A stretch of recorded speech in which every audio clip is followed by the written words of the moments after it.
உங்களுக்கு பல்வேறு விமர்சனங்கள் எழுந்து வருது இல்லையா? மரங்கள் கிட்ட போய் பேசிட்டு இருக்காரு, மாடுக்கு மாநாடு நடத்துறாரு, இதெல்லாம் தேவையா அப்படின்ற கேள்விகளும் பல கட்சிகள் வச்சுட்டு வராங்க. உண்மையாகவே ஆழமான அரசியலை சிந்திக்கக்கூடிய ஒரு அரசியல் கட்சி இருக்குமே ஆனால் அது நாம் தமிழர் கட்சி. ஆடு மாடு மேய்த்தல் அரசு பணி எதுக்கு சொல்றோம்? இன்னைக்கு அரசு வேலை இல்லாம பொதுத்துறை நிறுவனங்கள் எல்லாம் தனியார் மயமாக்கப்படுவது உங்களுக்கு தெரியும்.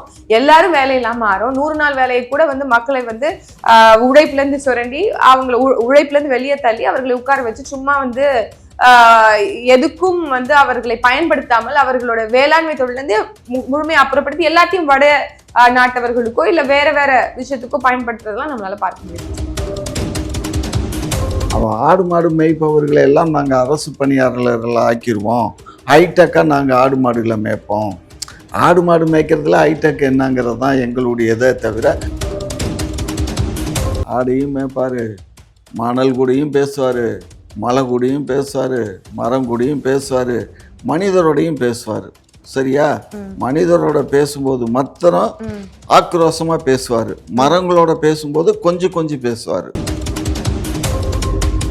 வீடியோக்கள்லாம் வெளியிட்டு இருந்தாங்களே, அவர் சத்தம் போட்டுட்டே அடிக்க போற மாதிரி. ஒரு விஷயம் நீங்க புரிஞ்சுக்கணும், மத்தவங்கள மாதிரி ரெடி ஷூட் டேக் அப்படின்னு சொல்லி நடிக்கல. இயல்பா ஒரு வீட்டுல ஒரு மனுஷன் இருந்தா எப்படி இருப்பாரு, ஒரு ஒரு ஒரு எளிமையின் சிகரமாக ஒரு டோர் நெக்ஸ்ட் ஒரு மேன் நெக்ஸ்ட் டோராக இருக்கிறதுனால உங்களுக்கு சும்மா வாக்கிங் தான் போவாரு. ஆனா அந்த வாக்கிங்க்கு எத்தனை ஷூட் பண்ணுவாங்கன்னு உங்களுக்கு தெரியுமா? இப்போ ஐயா முதலமைச்சர் இப்படி வருவாங்க, இல்லை குடு ஓடி நன்றி சொல்லணும். இது ஒரு ரகம். மரங்கள் மீது எவ்வளவு கனிவா இருக்காரோ அதே மாதிரி கனிவு தான் சக மனிதர்கள் மீதும் இருப்பார் அப்படிங்கறத நீங்க.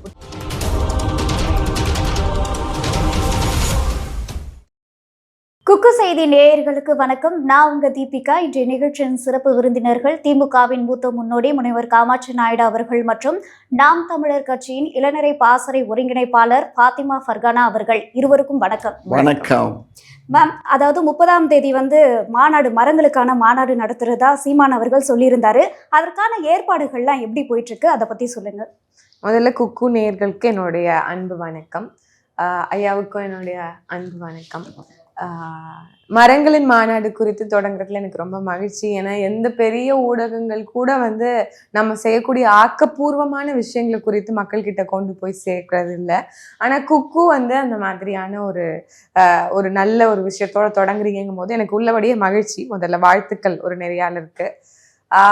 மரங்களின் மாநாடுல ஏற்பாடு ரொம்ப தீவிரமா சிறப்பா நடந்துட்டு இருக்கு. நேற்றைய தினம் கூட திருத்தணி பக்கத்துல இருந்த ஐயா சைதை அவர்களுடைய அந்த காட்டுல நம்ம இடத்த போய் பார்க்கறதுக்காக போயிருந்தோம். முழுக்க மரங்கள், நல்ல பறவையினோட சத்தங்கள், அதுக்கப்புறம் ரொம்ப அமைதியான சூழல். அப்படி ஒரு இடத்துக்கு நம்ம எல்லாரும் தப்பிச்சு போயிட மாட்டோமா அப்படின்னு நினைச்சிட்டு இருக்க காலகட்டத்துல இந்த அரசியல், இந்த பித்தலாட்டங்கள், இங்க நடக்கக்கூடிய சிக்கல்கள், மக்களுக்கு எதிராக நடக்கக்கூடிய கொடுமைகள், இது எல்லாத்துல இருந்தும் நம்ம எஸ்கேப் ஆயிட மாட்டோமா அப்படின்னு சொல்லி நினைச்சிட்டு இருக்க இந்த காலத்துல எங்களுக்கு மரங்களின் மாநாடு அப்படின்னு வைக்கும்போது உள்ளபடியே ஒரு ஒரு ஒரு மனசுல ஒரு அமைதியும் ஒரு நிம்மதியும் ஏற்படுதுன்னு சொல்லலாம். அப்படித்தான் இன்னைக்கு நேற்று போய் பார்த்துருந்தோம். ரொம்ப அழகாகவே இடமும் இருந்தது. நீங்க பார்த்துருப்பீங்க பல படங்கள். எங்களுடைய தலைமை ஒருங்கிணைப்பாளர் சீமான் அவர்கள் மரங்களோட பேசுவது போல அந்த மாதிரியான படங்கள் எல்லாம் கூட பார்த்துருப்பீங்க. நல்ல இடம். மரங்களுக்காக நம்ம பேசணும். உங்களுக்கு பல்வேறு விமர்சனங்கள் எழுந்து வருது இல்லையா? மரங்கள் கிட்ட போய் பேசிட்டு இருக்காரு, மாடுக்கு மாநாடு நடத்துறாரு, இதெல்லாம் தேவையா அப்படின்ற கேள்விகளும் பல கட்சிகள் வச்சுட்டு வராங்க. சோ இதை எப்படி பாக்குறீங்க? நார்மல் ஒரு பாலிட்டிஷியன்ஸ், ஒரு அரசியல்வாதிகள், இங்க சமகாலத்துல நடக்கிற அரசியல்வாதிகள், இன்னைக்கு ஊடகங்கள் எல்லாம் எடுத்து பார்த்தோம் அப்படின்னா, நாளைக்கு தேர்தல் எப்படி நடக்க போகுது, 2026 யார் கூட கூட்டணி வைப்பா, எனக்கு எவ்வளவு சீட்டு, உனக்கு எவ்வளவு சீட்டு, யாருடைய கூட்டணி வெற்றி பெறும், இது குறித்தே தான் எல்லாரும் நினைக்கிறாங்க, யோசிக்கிறாங்க, கவனிக்கிறாங்க. ஏன்னா அவர்கள் அரசியல்வாதிகள். ஆனா இந்த சீட்டு மூலமா நம்ம நீட்டை விளக்க முடியுமா அப்படின்னு உண்மையாகவே ஆழமான அரசியலை சிந்திக்கக்கூடிய ஒரு அரசியல் கட்சி இருக்குமே ஆனால் அது நாம் தமிழர் கட்சி. அப்படி வெறும் சீட்டுக்காகவும் கூட்டணிக்காகவும் தேர்தலுக்காகவும் மட்டும் கட்சி வைத்து அரசியல் கட்சி நடத்தாமல் நாளை தலைமுறையின் நல்வாழ்விற்காகவும் வருங்கால பிள்ளைகளுடைய எதிர்காலத்திற்காகவும் ஒரு நல்ல சுற்றுச்சூழலை, ஒரு பூமியை படைத்துட்டு நம்ம விட்டு செல்லணும் அப்படின்னா இங்க நமக்கு என்னெல்லாம் தேவை அப்படிங்கிறத குறித்து ஒரு விழிப்புணர்வு இருக்குல்ல, அது அவசியம் நம்ம பார்க்கணும். அதனால விமர்சனங்கள் வைர கற்களா இருந்தது அப்படின்னா அதை எடுத்துக்கலாம். அது வெறும் சொற்களாக இருந்தது அப்படின்னா அதை விட்டுட்டு போகணும் அப்படிங்கிறத எங்களுடைய தலைமை ஒருங்கிணைப்பாளர் சிவனவர்கள் அடிக்கடி சொல்லுவது உண்டு. அப்படி நீங்க ஆடு மாடுகள் உங்களுக்கு தெரியும் 2026 ஐநா மற்றும் மேய்ச்சல் நில ஆண்டாக அறிவிச்சிருக்கிறாங்க. நாங்க அந்த சப்ஜெக்ட் கொண்டு பேசினா எத்தனை பேருக்கு அதனுடைய இம்பார்ட்டன்ஸ் தெரிஞ்சிருக்கோம். நம்ம எல்லாரும் பால் குடிக்கிறோம், எல்லாரும் முட்டை சாப்பிடுறோம், எல்லாரும் பால், வெண்ணெய், பட்டர், கீ அப்படின்னு எல்லா பை ப்ராடக்ட்ஸையும் ஆட்டுல இருந்து வர்றதை சாப்பிட்டுட்டு இருக்கோம். ஆனால் அவங்களுடைய வாழ்வாதாரம், அந்த ஆடு மாடுகளை வளர்ப்பவர்களுடைய வாழ்வாதாரம், அது மட்டும் இல்லாம அந்த ஆடு மாடுகளுடைய அந்த கால்நடைங்களுடைய ஒரு நல்வாழ்வு அப்படிங்கிறதும் இன்னைக்கு அவசியப்படுது. அந்த கால்நடைகளுக்காக யார் பேசுவா?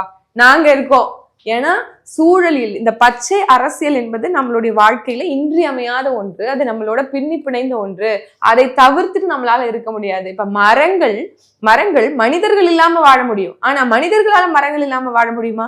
இது ஒரு யதார்த்தமான இயல்பான உண்மை. ஆனா அந்த இயல்பான உண்மையை மறந்துதானே இன்னைக்கு நம்ம அரசியல் பண்ணிட்டு இருக்கோம், களத்துல நிக்கிறோம். ஆனா என்ன சொல்றாங்க அப்படின்னா, ஆல்ரெடி இந்த மாதிரி சாலைகள் போடும்போது மரங்கள்லாம் வெட்டக்கூடாதுன்னு சொல்லி நீதிமன்றமே உத்தரவு எல்லாம் போட்டிருக்கு.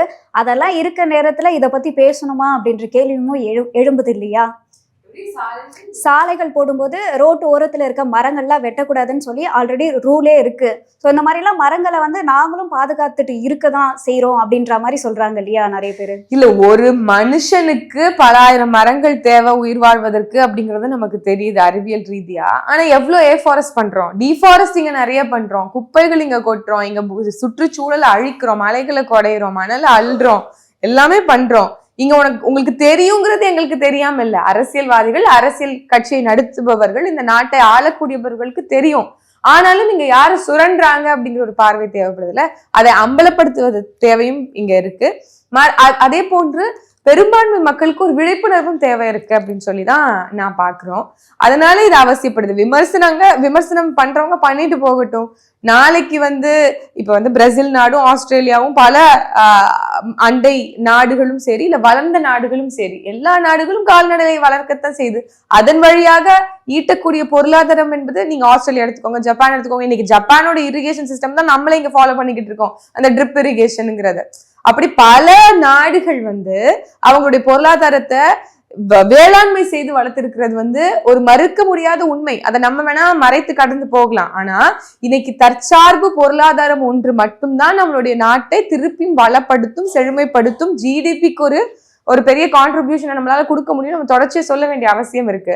நீங்க பலரும் இப்ப ஐடில வேலை பார்க்கறவங்க கூட இப்ப திருப்பியும் ஆர்கானிக்கான விஷயங்களுக்கு மாறுறது, இல்ல அக்ரிகல்ச்சர் எடுத்து பண்றது, வேளாண்மை எடுத்து பண்ணுவதை அவங்களோட தொழிலா மாத்திட்டு வராங்க. இதுக்கெல்லாம் காரணம் எப்போ?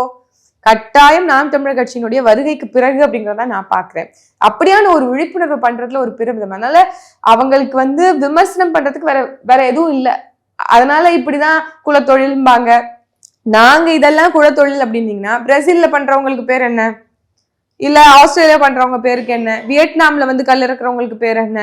இல்ல பக்கத்து மாநிலங்கள்ல எடுக்கிறாங்க, அவங்களுக்கு என்ன? சமூக பிள்ளைகள் இருக்காங்க, அவங்க கிட்ட போய் சொல்ல வேண்டியதானே. மத்த பிள்ளைகள் மட்டும் ஆடு மாடு மேய்க்கணும் அப்படின்னா அது எப்படி அப்படின்ற கேள்விகளும் அங்க எழும்புது. இல்ல, இங்க எப்படி இது தவறான கருத்துருவாக்கமா ஆக்கப்படுது அப்படின்னு பாத்தீங்கன்னா, நாங்க ஆடு மாடு வளர்த்தலை அரசு பணியாகவும், நாம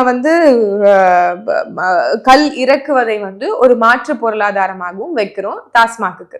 இதோட சப்ஜெக்ட் மேட்டரே நீங்க டைவர்ட் பண்றீங்க அப்படின்னு நம்ம பாக்குறோம். ஆடு மாடு மேய்த்தல் அரசு பணின்னு எதுக்கு சொல்றோம்? இன்னைக்கு அரசு வேலை இல்லாம பொதுத்துறை நிறுவனங்கள் எல்லாம் தனியார் மயமாக்கப்படுவது உங்களுக்கு தெரியும். எல்லாரும் வேலை இல்லாம மாறும். 100 நாள் வேலையை கூட மக்களை உழைப்புல இருந்து சுரண்டி, அவங்களை உழைப்புல இருந்து வெளியே தள்ளி அவர்களை உட்கார வச்சு சும்மா எதுக்கும் அவர்களை பயன்படுத்தாமல் அவர்களோட வேளாண்மை தொழிலிருந்து முழுமையை அப்புறப்படுத்தி எல்லாத்தையும் வட நாட்டவர்களுக்கோ இல்ல வேற வேற விஷயத்துக்கோ பயன்படுத்துறதெல்லாம் நம்மளால பார்க்க முடியும்.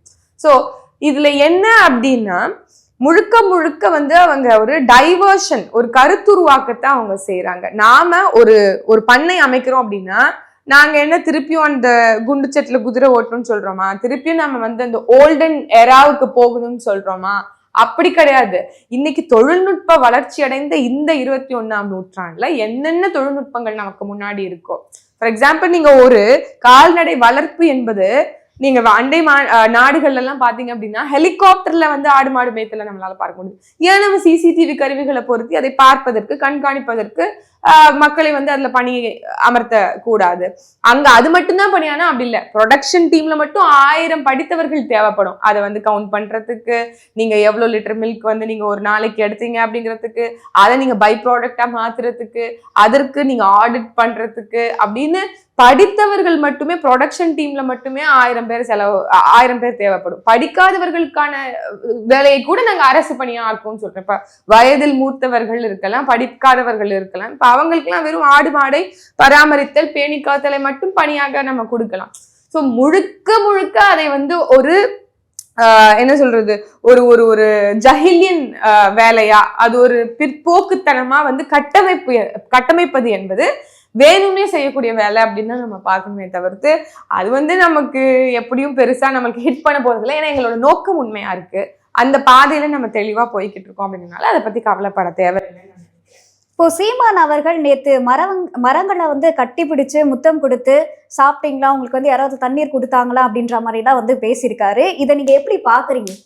இல்லைம்மா, இது வந்து சயின்டிஃபிக்காக வந்து என்னன்னு கேட்டிங்கன்னா, இப்போ ஒரு பூச்செடியோ ஒரு தொட்டியில் வச்சுருக்கோன்னு வச்சுக்கோங்களேன், அதுக்கு பக்கத்தில் ஒரு மியூசிக்கு நீங்கள் போய் வாசிக்க வேணால் ஒரு ரெக்கார்டை போட்டிங்கன்னா அது ரொம்ப சீக்கிரமாக வளர்ச்சி அடைகிறத நுண்ணியமான கேமராவில் கூட ரெக்கார்ட் பண்ணி மேலை நாடுகள்லேருந்து போட்டாங்க. அப்போ அதுகளுக்கு விட்ட அன்பு செலுத்தினோம்னா அது தானாக வளரும், நல்ல முறையில் அது வளரும். இப்போ நீங்கள் வந்து எதுக்காக நம்ம தண்ணி கட்டுறோம், களை எடுக்கிறோம், அதோடு மட்டும் இல்லை, டெய்லி அந்த மரங்களை செடிகளை போய் பார்க்குறோம், தடவி கொடுக்குறோம், இதெல்லாம் பண்ணுறோம் இல்லை. எப்படி ஒரு மாடு வந்து மேய்ச்சிட்டு வந்தால், மாடு மேய்ஞ்சு அவுத்து விட்டோம்னா மேய்ஞ்சிட்டு வந்த உடனே அதை அப்படியே பிடிச்சி நம்ம கட்டுறதில்ல. அதை கட்டிட்டாலும் கூட அதை அதை பிடிச்சி தடவி கொடுத்து கொஞ்ச நேரம் அது கூட விளையாடி அப்புறம் தான் பண்ணுவோம். ஏன்னா நான் எங்கள் காலத்தில் தோட்டங்கள்ல எல்லாம் நான் அந்த மாதிரி எல்லாம் பண்ணியிருக்கோம். பட் அதனால் மரத்தோட பேசுறது, மரத்துக்கு தண்ணி கொடுத்தீங்களா, உரம் கொடுத்தீங்களா அப்படின்னு கேட்கறதுனால ஒன்றும் தப்பு இல்லை. ஆனால் ஒவ்வொரு மனிதனுக்கும் ஆக்சிஜன் கண்டிப்பாக தேவை. அது எங்கேருந்து கிடைக்குதுன்னா மரத்துல இருந்து தான் கிடைக்குது. அப்போ மரங்களை வந்து வளர்க்கணும் அப்படிங்கிறது இயற்கையை வந்து நம்ம ஒதுக்க முடியாது. இயற்கை தான் ரொம்ப முக்கியம், வலிமையானது. அந்த இயற்கை நம்ம நாட்டுக்கு ரொம்ப அவசியம். ஆனா முதல்ல திமுக அரசு என்ன பண்ணுச்சு அப்படின்னா ஒரு கேலியும் கிண்டலும் தான் பண்ணாங்க. என்ன ஒரு ஆடு மாடு மரங்கள் அப்படின்னு இல்லை, அது நாங்கள் கேலி கிண்டல் பண்ணது என்ன காரணம்னா, அவன் ஆடு மாடு மேய்ப்பவர்களை எல்லாம் நாங்கள் அரசு பணியாளர்களை ஆக்கிடுவோம், ஹைடெக்காக நாங்கள் ஆடு மாடுகளை மேய்ப்போம். ஆடு மாடு மேய்க்கிறதுல ஹைடெக் என்னங்கிறது தான் எங்களுடையதே தவிர அவங்களையெல்லாம் வந்து அரசு பணியாளர்களாகும். ஏற்கனவே இந்த அரசு பணியாளர்களுக்கு 40% இப்போ வரக்கூடிய வருவாயில் 40% அவங்களுக்கு சம்பளமாக போகுது. இப்போ சம்பளம் கொடுக்க முடியாத சூழ்நிலை ஏற்பட்டதுனால தான் இப்போ வந்து நம்ம வந்து எல்லாத்துக்கும். ஆனா இதே வேலையை வந்து வெளிநாடுகள்ல எப்படி சாத்தியமாகுது? அவங்களால முடியுது, நம்மளால ஏன் வந்து முடியல? இப்ப நிறைய நாடுகள் இவங்களுமே வந்து சொல்லியிருந்தாங்க. இப்ப அண்டைய மாநிலங்கள்லாம் பாத்தீங்க அப்படின்னா அது ஹைடெக்கா வந்து மாத்தி நிறைய விஷயங்கள் வந்து பண்ணிட்டு இருக்காங்க. ஹைடெக்கா எங்கேயும் மாடு மேய்க்கிறது ஹைடெக்கானா இப்போ வந்து மாடை வெளியில வந்து மேய்க்கிறதுங்கிறது, மேய்ச்சலுக்கு அழைச்சிட்டு போறதுங்கிறது தமிழ்நாடு, ஆந்திர பிரதேசம் இங்கனுக்குள்ள தான் இருக்கு. மற்ற மாநிலங்கள் எல்லாம் வெளியில போய் மாடுகள் மேய்க்கிறது இல்லை. பால் மாடுகள் எல்லாம் வந்து அங்கேயே அவங்க என்ன பண்ணுவாங்க, இப்போ நாங்கள் எங்கே வச்சுருந்தோம் தேனியில் இவங்க நடத்துனாங்களே அதுக்கு பக்கத்தில் தான் எங்கள் தோப்பு இருக்குது. அங்கேயே நாங்கள் ஒரு பெரிய கொட்டம் போட்டு ஜெர்சி மாடுகள்லாம் வளர்த்தோம். அதாவது பால் கறக்கிற வழியும் அந்த கொட்டத்தில் இருக்கும். பால் கறந்த உடனே மாற்றி இன்னொரு இடத்துல நாங்கள் அதை ஷிஃப்ட் பண்ணிடுவோம். இதெல்லாம் தண்ணி அடித்து க்ளீன் பண்ணி எல்லாம் காயும். காஞ்சதுக்கப்புறம் மறுபடியும் கொண்டு வந்து இங்கே கட்டும். அதுக்கு தண்ணி, அதுக்குன்னு சில மெத்தட் இருக்குது. இந்த மாதிரி இதெல்லாம் சேர்க்கணும். அந்த குளுதானின்னு சொல்லுவோம், அந்த தண்ணி வைக்கிறத. அதில் அதை தண்ணி காட்டி அதை திரும்ப இங்கே கொண்டு வந்து கட்டி அதுகளுக்கு நல்ல தீவனங்கள்லாம் கொடுத்து அந்த மாதிரி பண்ணுவோம். இது வந்து என்னென்னா இதை வெளியில் ஓட்டிகிட்டு போகிறதில்ல. ஏன்னா அதுகளுக்கு வெயில் பட்டாலே வந்து ஒத்துக்காது. இந்த மாதிரி அதிகமான மாடுகளுக்கு வெயில் பட்டா ஒத்துக்காது. அதாவது இந்த ஜெர்சி மாடுகள்லாம் இருக்கு இல்லையா, ஆஸ்திரேலியன் மாடுகள், அதெல்லாம் ஆஸ்திரேலியாவிலேருந்து வாங்கினது. ஆனா இவர் எல்லாமே நாட்டு மாடுகளுக்கு தானே ஆதரவு தெரிவிச்சிட்டு இருக்காரு. இந்த அது மாடுகளுக்கு அது வந்து நீங்க அது அதுதான் அதுதான் நார்மலா எப்பயுமே மேயறக்கூடிய ஏம்மா, ஒரு மாடு தானே அது. இங்க பாருமா, மேய்க்கக்கூடிய மாடுனோம்னா மிஞ்சி போனா 2 லிட்டர் பால் கறக்கும். நாட்டு மாடு ஒரு நாளைக்கு காலையில ஒரு 2 லிட்டர் கறக்கும், மாலையில ஒரு 2 லிட்டர் கறக்கும், அவ்வளவுதான். ஒரு நாளைக்கு 4 லிட்டர் தான் கறக்கும். ஆனா 4 லிட்டர் பால் கறக்கிறதுக்கு ஒரு 100 மாடு வச்சோம்னா கூட நமக்கு என்ன வரும்? 400 லிட்டர். ஆனா இந்த நாட்டு மாடு வகையிலே நிறைய மாடுகள் இருக்கு. அது வந்து அதிக அளவுல பால் கறக்கக்கூடிய மாடுகள்லாம் இல்ல இருக்கு. இல்ல இல்ல நான் அது கிராஸா தான் இருக்கும். நாட்டு மாடுகள் வந்து 2 லிட்டர் பாலுக்கு மேல கொடுக்குறதுன்னா கிராஸ் மாடா தான் இருக்கும். அதாவது கிராஸ் பண்ணியிருப்பாங்க. இன்னைக்கு வந்து நம்ம கிட்டத்தட்ட எவ்வளோ பால் உற்பத்தின்னா 4 லட்சம் லிட்டர் கெப்பாசிட்டி பால். அப்புறம் ஏன் வந்து வெளி மாநிலத்திலிருந்து பால் வருது? ஏம்மா, நம்ம பால் வந்து நம்மகிட்ட இருக்கக்கூடிய ஒவ்வொரு மாவட்டங்கள்லையும் ஒவ்வொரு மில்க் ப்ராஜெக்ட்னு பேர் அதுக்கு. அது வந்து ப்ராசஸ் பண்ணக்கூடிய ஆஃபீஸ் அது இருக்கு. இங்கே நமக்கு சென்னையில் மாதாவரத்தில் இருக்கு. சரிங்களா? மாதாவரத்தில் தான் ஹெட் ஆஃபீஸ் மாதிரி. அதனுடைய தலைமை அலுவலகம் வந்து நந்தனத்தில் இங்கே இருக்கு. சரிங்களா? இப்போ இதெல்லாம் வந்து ப்ராசஸ் பண்ணுறதுக்கு இன்னும் நம்மக்கிட்ட வந்து பழைய மிஷினரிஸ் தான். 50 வருஷத்துக்கு முன்னாடி போட்ட மிஷினரிஸ் தான் இருக்குது. இப்போ புதுசாக மிஷினரிஸ் எல்லாம் வாங்கினா இன்னும் கொஞ்சம் நம்ம கெப்பாசிட்டி பால்களை வந்து என்னென்னா, பாலை வாங்கி நம்ம பதப்படுத்தி அதிலேருந்து என்ன பண்ணுறோம், பால் வந்த உடனே நீங்கள் நினைக்கிற மாதிரி பாலை ஊற்றின உடனே அந்த பாலை பாக்கெட்டில் போட்டு நம்ம வெளியில் அனுப்புறதில்ல. அந்த பால் அங்கே வருது அப்படின்னு சொன்னால் அதை வந்து அதை சுத்தப்படுத்துவாங்க. பாலில் பார்த்தீங்கன்னா பால் கறக்கும் போதே அதில் ஏதாவது தூசி ஏதாவது இதெல்லாம் விழும். அதெல்லாம் க்ளீன் பண்ணுவாங்க. க்ளீன் பண்ணிவிட்டு அதுக்கப்புறம் வந்து பதப்படுத்தி அதுக்கப்புறம் அதிலேருந்து வெண்ணெயெல்லாம் எடுத்துருவாங்க. அதுக்கு அந்த கிரேடு இதில் எடுப்பாங்க. இத்தனை கிரேடில் அந்த வெண்ணெயெல்லாம் எடுத்து அதுக்கு தனியாக பிரிச்சுருவாங்க. 5 விதமாக 6 விதமாக அந்த பாலை பிரிப்பாங்க. பிரித்து அதுக்கப்புறம் அதை அந்த இதில் அனுப்பிச்சி விட்டு அது ஆட்டோமேட்டிக்காக அந்த பாக்கெட் போட்டு வெளியில் வரும். இந்த ப்ராசஸ் பண்ணுறதெல்லாம் பழைய சிஸ்டம் தான் நம்மக்கிட்ட இருக்குது. புது சிஸ்டம் இல்லை. இந்த பால் பண்ணைக்கு அது ஏன் தமிழக அரசு இன்வெஸ்ட் பண்ண மாட்டேங்கிறாங்க? இன்வெஸ்ட்மெண்ட் பண்ணுறதுக்கு பொருளாதார சிக்கல் தான், வேறு ஒன்றும் இல்லை. அதை பண்ணணும். 2வது ஒவ்வொரு கிராமங்கள் தோறும் இப்போ சொசைட்டிஸ் இருக்குது.